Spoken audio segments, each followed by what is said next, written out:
அழகாக இருக்கணும்னு அலங்காரம் பண்ணிக்கலாம். அலங்காரம் பண்ண பிறகு அந்த அழகை கட்டி பார்ப்பதற்கு எப்பவும் உஷாராகவும் இருக்கணும். ஆகவே நமக்கு நாமே புனைகின்ற சில செயலுக்கு நாம் எச்சரிக்கையாக இருப்பது போலே இப்பிறவி எடுத்த நாம் செய்ய வேண்டிய கடமைகளை சரியாக செய்வதற்கும் எச்சரிக்கையாக இருக்கணும். அழகுக்கு எப்படி அலங்காரம் தேவையோ, இந்த பிறவி எடுத்த மனிதனுக்கு தன் கடமையை பூரணமாக செய்து முடிக்க வேண்டிய மனம் வேண்டும்.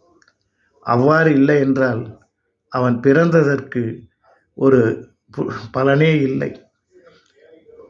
ஒரு வாழும் ஜீவனாக இருப்பதை விட வாழும் மனிதனாக, வாழும் நேசமிக்கவனாக வாழ்ந்து காட்டுவதே சிறப்பு.